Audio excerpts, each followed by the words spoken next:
देखिए विशिष्ट दत्तक ग्रहण अभिकरण, ये क्या है? परित्यक्त या समर्पित अब तक दिए जाने वाले बच्चों के लिए कार्यवाही विशिष्ट दत्तक ग्रहण अभिकरण द्वारा की जाती है।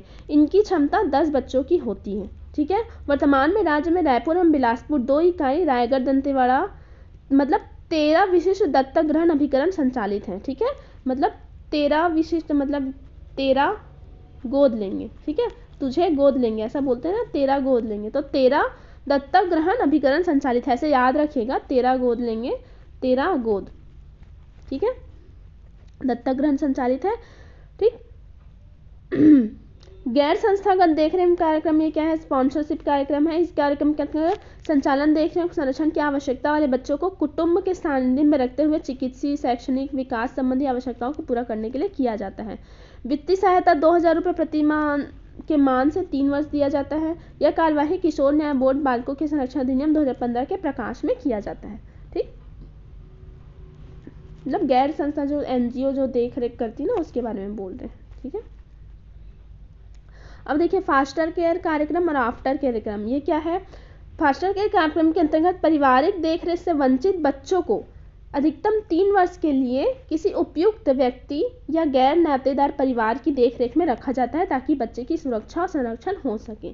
ठीक है मतलब फास्टर केयर मतलब पारिवारिक देखरेख से वंचित जो बच्चे हैं ना, उनको 3 वर्ष के लिए कहीं पे गैर उपयुक्त व्यक्ति या उन्हें गैर नातेदार परिवार में रखा जाता है, ताकि उनका विकास हो सके, सुरक्षा संरक्षण हो सके। ठीक, योजना अंतर्गत बच्चे की देखभाल के लिए उपयुक्त व्यक्ति या संस्था को 2000 रुपये प्रति माह की वित्तीय सहायता दी जाती है। ठीक है, फास्टर केयर के अंतर्गत 2000 रुपये प्रति माह।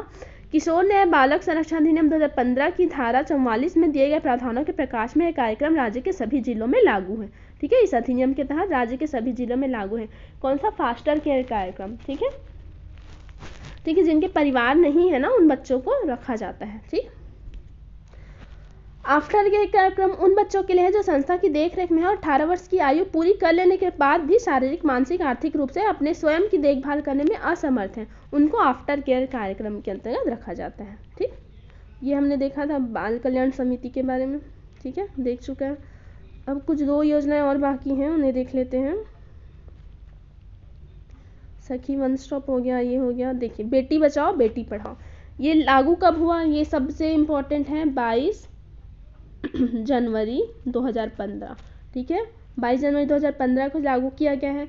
भारत सरकार द्वारा प्रथम चरण में 100 जिलों का चयन किया गया था, जिसमें रायगढ़ शामिल था। ठीक, फिर बाद में 161 जिलों का चयन किया गया। ठीक है छत्तीसगढ़ के रायगढ़ जिले का चयन किया गया था। रायगढ़ जिले में जो स्त्री पुरुष अनुपात सबसे कम था 943। ठीक है, जो राष्ट्रीय औसत से पहले कम था, फिर रायगढ़ जिले को शामिल किया गया, तो इसके लिए इसे पुरस्कृत भी किया गया। ठीक है, फिर उसके बाद जो सेकंड चरण में है, बीजापुर जिले को भी शामिल किया गया। ठीक, तो भारत शासन द्वारा कब लागू किया गया? 22 जनवरी 2015 से बेटी बचाओ बेटी पढ़ाओ योजना। 100 जिले को चयनित किया गया था पूरे देश में, जिसमें रायगढ़ जिले का चयन हुआ था। ठीक, उसका रायगढ़ जिले के बाल स्त्री लिंगानुपात कितना था? 943, जो कि राष्ट्रीय औसत से अधिक था। ठीक, फिर उसे रायगढ़ जिले को पुरस्कृत भी किया गया था बेटी जब बचाओ बेटी पढ़ाओ कार्यक्रम में उपयुक्त क्रियान्वयन के लिए। ठीक है, और सॉरी, वर्ष 2018 में बीजापुर जिले को भी शामिल किया गया। ठीक है, 2018 में, याद रखिएगा।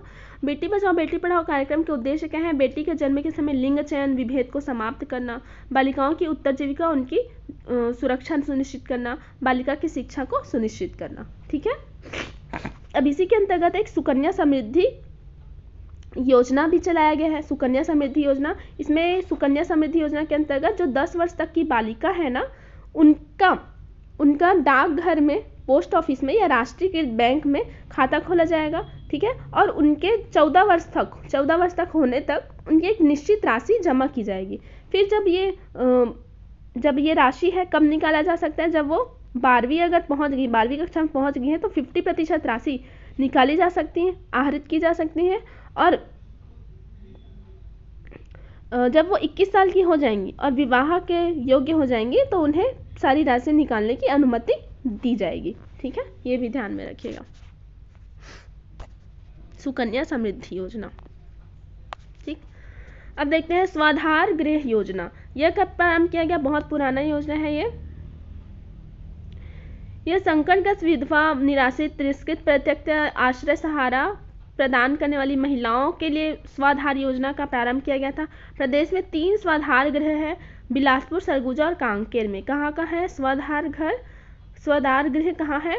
बिलासपुर, सरगुजा और कांकेर में। ठीक है, ठीक, 3 जगह ऐसे याद रख सकते हैं। छत्तीसगढ़ का मैप अगर पढ़े होंगे तो यहाँ पे बिलासपुर में, यहाँ पे सरगुजा में, यहाँ कांकेर में। ठीक है, स्वाधार गृह।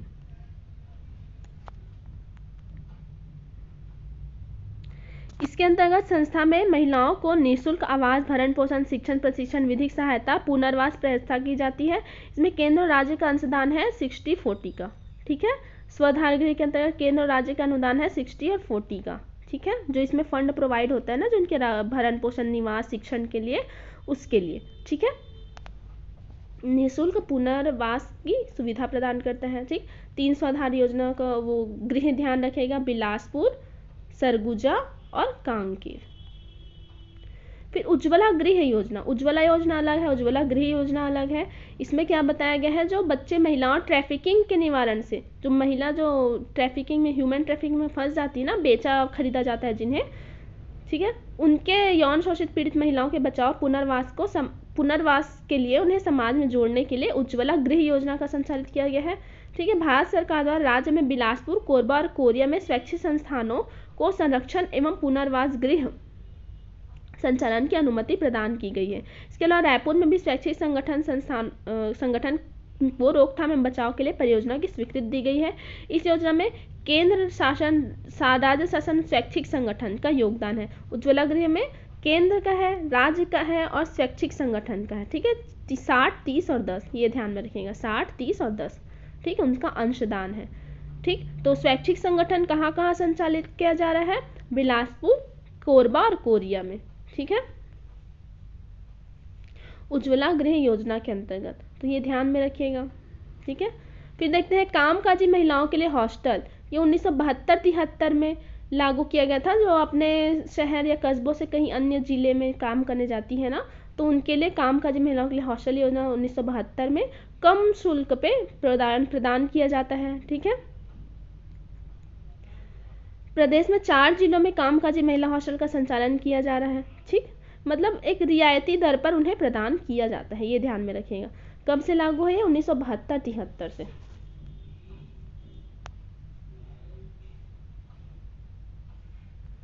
ठीक है, इसमें क्या बोला है एक बार पढ़ लेते हैं। शहरों, कस्बों, ग्रामीण क्षेत्रों में कामकाजी महिलाओं को हॉस्टल की सुविधा उपलब्ध कराने के बाबत भवन निर्माण हेतु अनुदान सहायता योजना का क्रियान्वयन किया गया है। ठीक है, ठीक है, ये हमने तो देख लिया था। ठीक, तो इस प्रकार ये आपका आज का जो केंद्र वाली योजना है वो समाप्त होती है। ठीक, हमने कुछ राज्य योजना भी है वो भी करना है, और कुछ अलग से जो केंद्र और राज्य द्वारा संचालित कुछ छोटी छोटी योजनाएं हैं जिनसे क्वेश्चन बन सकता है। तो योजना से रिलेटेड 2 वीडियोस आपके और आएंगे, तो उसे आप अच्छे से पढ़िए, एग्जाम में इसे पूछे जा सकते हैं। लास्ट एग्जाम जो हुआ था उसमें लगभग 10 से 12 क्वेश्चन केंद्र राज्य मिलाकर योजनाओं से ही पूछा गया था। ठीक है, तो इसे अच्छे से पढ़िएगा, अच्छा टॉपिक है, पूछा जा सकता है। ठीक है, थैंक यू।